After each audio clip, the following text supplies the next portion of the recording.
Have you ever imagined what it would be like to have a Superman, right? But just imagine, just for a second, that he was insane, crazy, hell-bent on murdering and killing everyone. That's terrifying, right? Like Superman literally could just breathe on you and turn you into mush. I once saw him hold a book that had infinity pages in it. How the fuck do you hold infinity? Needless to say, having an evil Superman would probably be the most terrifying thing ever. And that's exactly why we're talking about it on a horror channel, because this is clearly a horror movie. I'm just saying. This is Brightburn. Bro, I'm gonna be honest, I saw the very front cover of this and how this little ass boy looked, and I said, okay, is he possessed by a demon? What is wrong with him? Our story starts off like any other one, with the Breyer family. Two people that seem to not be able to have babies. It seems like she has some fertility issues. I don't know how any of us would have known that, except for, the fact that there's 48 infertility books on her fucking shelf. Like, she literally has books of fertility everywhere. Maybe if you took those dumbass purple streaks out of your blonde hair, you might be able to get pregnant. Anyways, in the middle of them finally maybe have a baby. Big maybe, by the way. I mean, did you see the infertility books? All right, my fault. I'm just saying. Anyways, a fucking meteor crashes. Well, I thought it was a meteor. Then I zoomed in on it and I realized that it's some sort of spacecraft. What is this, right? You know what? I digress. Anyways, 10 years later and they have Brandon, a superpowered alien from a faraway land that isn't Earth. Now, his powers haven't kicked in yet. He's like Mark Grayson in the beginning of Invincible Season 1. Nigga's dad is an all-powerful alien and he's garbage. Well, I'll assume that his dad is a powerful alien because his stepdad isn't. Anyways, him and his mom do this thing. Sometimes he goes and hides and he'll go. And this is her way of hearing where he might be at. Now, this nigga's all the way out in a barn. Now, where the hell and why is you in the middle of a barn? You know what? You need to be getting ready for school. Now, it's okay, my man Brandon, he does his thing. And by thing, I mean he's weird. Everybody in school knows he's weird too. I mean, he's really intelligent though. Like why does he know all this random information about wasps and bees? Mr. Breyer, would you like to tell us what the difference is in bees and wasps? Well, my mom told me that sometimes there's birds and bees. And when two adults like each other, whoa, relax.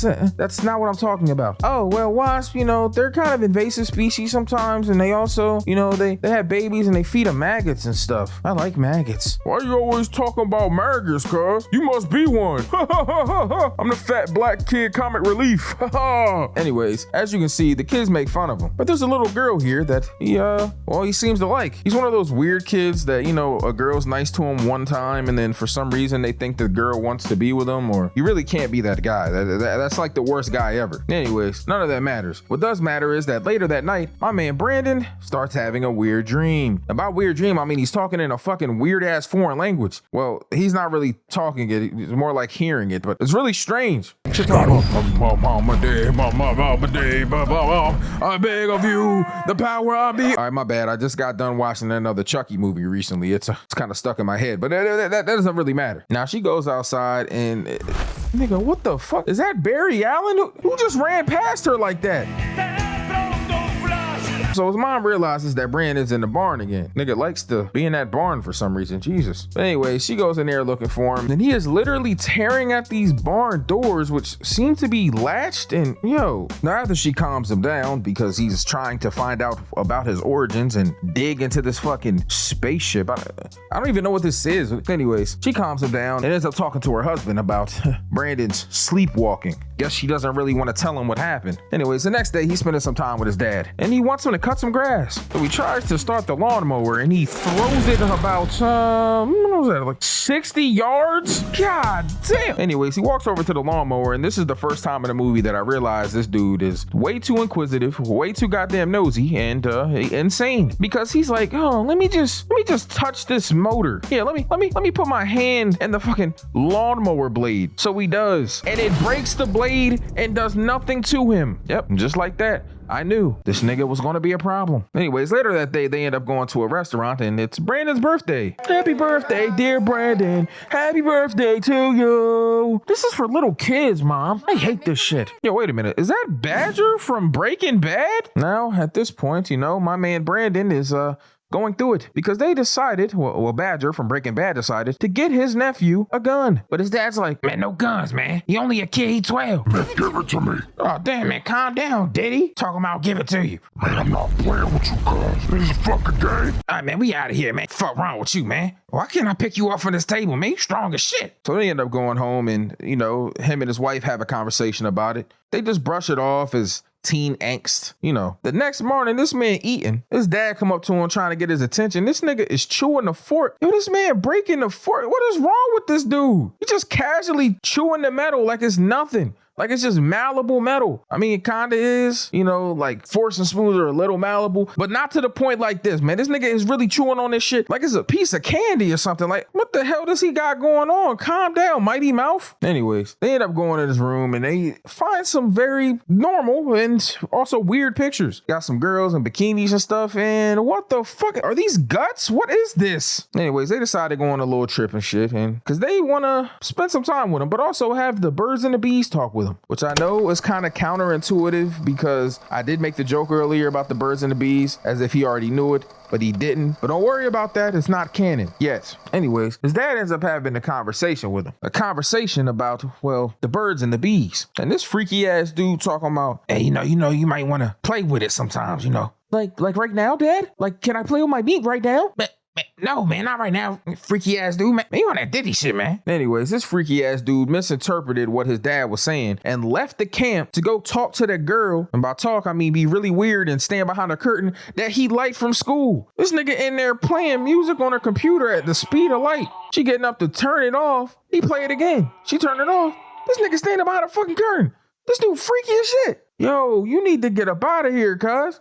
Obviously, she seen him, but, you know, when she told her mom about it, it was too late. Bro dipped off. Anyways, none of that matters. What does matter is, well, the next day at school, they approach him and what the fuck is it? What is he drawing right now? Bro drawing that little fancy S we used to draw back in the day. You know, the ghetto one? You put the 3 lines and the 3 lines and then you connect them. Y'all know what I'm talking about. Later that night, my man Brandon dad was putting that little gun up that, you know, his uncle got him. He hear the chickens and shit, so he go to check on them thinking it's a wolf. Whole time, this man Brandon is just staring at the chickens. I don't know what the hell he was about to do. Well, we find out later that night, they end up hearing noises, so they go outside, and all of the chickens is dead. Now, obviously, he realizes that Brandon is the one that did this. Now, this next part is kind of crazy. After they get done arguing about it being Brandon and his mom being in denial, saying it was a wolf, I don't know how the hell it was a wolf, though, because what kind of wolf can tear a door off? Like, I'm just saying. They leave and go to bed. And the next day, my man Brandon's at school, and they're doing this little trust fall exercise at gym. Now, obviously, when he gets to the little girl that he was in her crib, being a pervert to, she don't want to touch him. So he falls, and the gym teacher's like, hey, man, help him up, man. I don't want to. Man, help him up or you gonna fail your class. So she got to reach her hand out to him and this dude grab it and I'm thinking like, okay, he about to pick him up. Yo, this nigga squeezed her hand until it literally broke in multiple places. Now he's sitting in the office completely disconnected. Bro looking like he don't even care. Now her mom had the right idea. Lock this little nigga up and throw him away. But instead they're gonna suspend him for 2 days, which I mean, it's fucking nothing, but whatever. Man, if I grabbed a little girl hand like that, broke it in 3 different fucking places, my dad would have beat my ass, man. Yeah, beat this away, you know? And fuck that. She'll go in there and whoop his ass, man. Yeah, but you guys got to stop beating your kids, you know? It's not cool. Man, whatever, man. I ain't trying to hear that shit. I have to tell you, he wasn't sleepwalking the other night. He was in the barn, you know, trying to find out about his origin. You know, get the cellar doors open. Did he find it? Man, this motherfucker ain't been able to be cut, have a broken bone, a bruise, anything. And now he digging around in the cellar? Oh, nah, man, hell no. Now he hurting people and shit. Motherfucking alien ass dude. I should have known that cellar was trouble, man. Motherfucker going red and shit. Looking like a motherfucking lava lamp. I don't know what's in that cellar, man. But clearly, it's something from Spencer's. I'm just saying. Anyways, later that night, my man Brandon, well, he decided that he was about to go in the cellar. So we did. And we see right here in this moment that, well, my guy is literally being possessed by whatever force is in this ship. We're talking about take, let him. Yo, first off, what the fuck? What does that even mean? Anyways, I did some research and I found out that once he got to this ship, he found out what his true purpose was. And it was to take over the earth. He's a conqueror. He's Superman. Yay. Yo, real quick. Man, you know when I say real quick, I got a banger. Hey man, I want y'all to go check this video out. This is my little bro's second video. This is my actual little brother. He's actually in the room with me right now. He's right there. You guys can't see him, but that's besides the point. Anyways, this is my real blood brother, man, and you know, he's family. So y'all got to go watch this vid. Make sure you hit this eye right here or go in the pinned comment or description. You know what I'm saying? But after you finish my video, though, you feel me? All right, bye. Except for he didn't get raised the right way, I guess. I mean, this kid did get raised by good people, but unfortunately, Clark Kent had other things in mind. This kid, well, yeah, I think he likes the fact that he's super strong, durable, can't be hurt by anything, and everybody else is weaker than him. Need to send a grown-up from his world to beat his ass. Anyways, he also gets hurt by the ship, so that's kind of like his kryptonite. That'll come into play later, obviously. Anyways, his mom gets to talking to him and tells him and tries to explain that he's a gift to them, but he's pissed off. Anyways, this dude is a fucking weirdo. So what's the first thing that this kid did? You're probably thinking like, okay, he learned that he's supposed to take the world over. You know, he done crashed out, threw some pictures on the floor, said he hated his parents, you know, regular white boy shit. But what's the next thing that he was going to do, right? What's the worst possible thing that he could do? Yeah, exactly. He goes to the little girl's house again. Leave her alone, weirdo. Bro, like how you got all these powers? You like basically a god at this point. And your first thought is, I can't wait to go mess with this little girl again that I broke her hand in 3 places and hid behind her curtain like a pervert. Bro, this man got the Diddy in him, bro. He got Diddy-itis. Anyways, he pops up on the little girl and he tells her, hey, I'm special. I just want you to know how special I am. The world will know soon. And everybody else is going to know, especially your mom. Yeah, your mom said that we can't talk, but I'm going to take care of it. You probably don't understand what that means, but yeah, I'm going to kill your mom. I want to kill my mom. I want to kill my dad. I want to kill my grandma. This kid is emo Superman, bro. I'm just saying. So we pop up on her mom at work, bro. Ends up writing these weird ass symbols all on the windows. You know, the ones he was scraping in his notebook at school because he's a fucking weirdo. So she gets to freaking out because she's like, okay, what the hell is that? And why are they all over the window? Understandable, because like, what the hell is that? Then he busts glass everywhere and some of it goes in her fucking eye. Yes, look how she's pulling this glass shard out of her pupil. Obviously her vision is impaired, so she can't really see what's going on, but she does see this kid with a mask on and red eyes, and he speed blitzed her. Oh my God. Anyways, he completely murdered her, obviously. He goes home and goes to bed like nothing happened. And then in the morning, I'm making waffles. It's kind of what his dad said. Nigga move like Donkey from Shrek. But really what happened is, well, you know, he ate some oatmeal and act like nothing happened, even though he just murdered someone the night before. But anyways, my man goes to school and he gets to talking to the counselor. His counselor is his aunt, and you know, she can't give him any special privileges, but basically what's supposed to happen is she's supposed to determine and evaluate if he can come back to school or not, if he's in the right mind to come back to school. But obviously he's insane. He talks to her about how his parents aren't from a dumb place like this and how he pretty much isn't remorseful for anything that happened. Now his uncle was having some fun, you know, drinking, playing pool with his dad, and he's got to get home to his wife. But before he can get there, Brandon does. Yep, this nigga Brandon literally goes to his aunt's house and knocks on the door after she says in school that same day that if, you know, he didn't turn around or she can't tell them that he's ready to come back, he can't return to school and she probably have to report it. Well, Brandon didn't take too kindly to that. Oh my God, it's late. What are you doing here? I need to talk to you. I know it's late, but do you remember talking about going to the sheriff tomorrow? Well, you know, that can't happen ever. Not for anyone. Not good for me. It's really not good for you. Really, really not good. I have to do my job, Brandon. And honestly, you coming here is really weird. Like, why aren't you home right now? It's a school night. Well, unfortunately, I'm not going to school right now, remember? Anyways, I'll just go home. Okay, well, be safe. Yeah, you too. You too? Man, I'm dead. Anyways, this nigga Brandon is in her house, bro. She went outside, saw some flickering lights. That ain't from no electrical outlets. That ain't from no surge. You're about to get smoked. Now, right before Brandon was about to murder her ass, his uncle pops up. And well, let's just say that things are about to get bad. So he's gonna go put this man Brandon in the truck and shit, because he walks in his closet and sees him in there with a mask on. Freaky ass. Now, this dude Brandon ends up throwing him into his garage door. Punishes his dumb ass. Now, at this point, this man Brandon just messing with him. Flying into his car, fucking his truck up. Bro can't even start it at this point. Now, he ends up seeing this man Brandon in the middle of the road. And, well, he thought everything was cool until this nigga was fucking levitating. Obviously, you know, you're about to die. There's some weird alien kid who came from a different planet. Then this man Brandon picks his uncle's truck up and just drops it, murders him. Whole jaw went through the steering wheel, bro. Anyways, he comes home and he's clearly lying. His parents know he's lying. Bro talking about he was playing soccer with kids. They were being mean to him. Now, obviously, they don't know what to do, bro, because this dude is super strong, super fast, and, well, he can pretty much murder you guys whenever he feels like it. Anyways, later that night, his fucking dad goes to sleep and he wakes up having this weird-ass dream. Bro, in the middle of this forest, calling for his wife. Now, he's remembering how they found the boy in the first place. In the middle of the woods, in this crazy spaceship. Shorty talking about it's a gift. Bro, a gift from what? From Satan? This is not no regular-ass baby. Anyways, they end up getting a call from Aunt Marie and, well, the uncle's dead. But we already knew that. Now, obviously, they got to go tell Brandon about it. So they pull up on him and, hey, Brandon, there's something we need to discuss with you, and it's going to be hard to hear. Your last night, your Uncle Noah, he died last night. Oh, okay. Brandon, do you understand? Like, Uncle Noah passed away. He's gone. Yeah, I feel like you want me to cry, but it's whatever. Like, it happens. Man, Brandon, we knew he was at motherfucking Aunt Mary's last night, man. So what happened? I don't know anything. I would never hurt Uncle Noah. I love him. This motherfucker lying, man. What else you lying to us about, man? Man, he lying to our fucking face, man. Man, where you going, man? You ain't going nowhere, man. Man, leave me alone. He pushed his dad into a whole door. Oh my God. Yo, he broke the door off the hinges? Bro, too thick to be getting pushed like that. So his dad go upstairs while this man, you know, in the shower and stuff. He get to searching around the room and all that, trying to figure out if he can find any clues about what might have happened to Noah. And then he thought about that shirt from last night. So we go behind his little dresser and he sees it, bro. There's blood on his shirt. Dad, what are you doing? Hey, man, how you doing, man? I just want to apologize, man.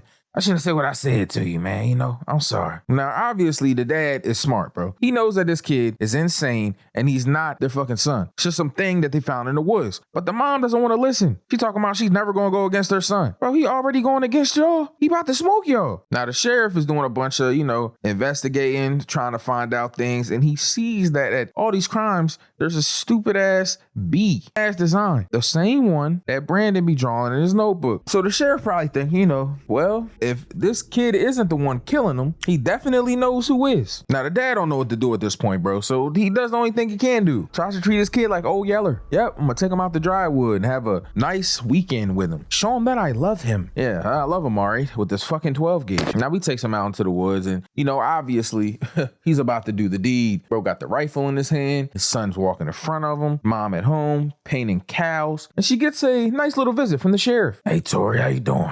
Is the boy around by chance? No, he went to the woods with his dad. Maybe you can answer a question for him. This look familiar to you? What kind of signature left at the spots where Erica and, you know, everybody went missing and shit? It's like a BB, you know, like maybe Brandon Byer. Actually, I mind that you're here right now, and maybe you should go get a search warrant, you piece of shit. Okay, you want me to get a search warrant? You want to do this the hard way? Now, while all this is happening, you can only imagine what the mom is going through, looking through the notebook, seeing that her son is insane. It's a sad reality, but it's a real one. Fortunately for everybody involved, it doesn't really matter because the dad's gonna kill him, right? Wrong. He shot this nigga in the back of the head and he ate that John, bro. Literally ate it like it was nothing. Yummy. Delicioso. Anyways, Brandon grabbed his dad, looked him straight in the eyes, and lasered through his head. It's over with now. I ain't gonna lie. Smoked his ass. And now since his dad tried to do this, he probably feels like his mom's in on it. So guess who's next? Oh my God. Where's your dad? He's gone, Mom. Going where? You know. No. Oh my God. I don't know where. Where are you? I'm home, Mom. Uh-oh. So now the mom is panicking because this nigga is clearly home and he's probably flying over the building as we speak. And yep, he's definitely flying over the building and into the building too. Cause my God, bro, this motherfucker's shaking like an earthquake's going on. Yo, it's over with for this bitch. I ain't gonna lie. I don't know why she's calling the cops. What are they gonna do? Bitch, you need the Justice League for this dude. This man is flying at like the speed of sound, bro.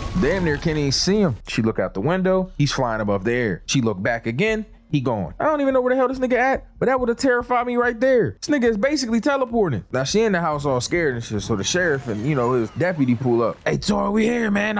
It's the sheriff. Oh God, I'm right here. Oh my God. So she go outside to get to the sheriff, bro, and this dude flies at like Mach speeds into this sheriff and turns him into mush, bro. Now the deputy inside, bro. She on a little joint. I need backup, please. Walkie-talkie going out. And at this point, this dude done destroyed half the house. I hope they was planning on doing some renovations. Anyway, she look outside and she see this dude. Look back to get on the walkie-talkie. Then when she looked back, this man Brandon behind her. He starts using her like a yo-yo. This nigga doing. So we come in there floating with these dumbass boots on, stupid ass hiking boots and shit, and his mom under the bed, trying her hardest not to make a bunch of noise. It's probably very difficult to do that though, because I mean, this nigga is scary as hell. Anyway, she crawling from under the bed and you just hear, And here come Brandon. So she grabbed the window and she falls out. Then she realizes in the barn, the spaceship is in there. And you know that spaceship got metal that can cut him. So she run into the cellar. She like, fuck it, I'm gonna grab something and I'm gonna try to cut this dude. End this nigga life. And then we see Erica down there by the spaceship. He done made some sort of like shrine with her body. Yo, this dude freaky. Anyway, she started calling for him. Brandon, where are you, baby? Brandon. So then this man Brandon do the whistle back and I'm like, okay. So then this bitch see him in the barn, right? Hug him, convince him that he'll do good and he'll always be her baby boy. But this dumbass bitch went to stab him. Of course he has golly-like reflexes, so he stopped her and then flew her all the way up and dropped her. Oh, look, it's a plane. Now at this point, he killed his mom, he killed his dad. He has nothing else holding him here. He also murdered everybody in this plane, so there's that. Now we find out from a newscast at the end of this that everything that's happening, you know, is around the world is fucked up. It's like every member of the Justice League is here except they're all evil. See him flying around. Mysterious figure destroys building. Giant forest fires. Half man, half sea creature. There's an alien guy and a witch woman who was really Wonder Woman. Like, yeah, this is like bad Justice League, bro. This shit is crazy. They should have did a sequel to this joint. I ain't gonna lie.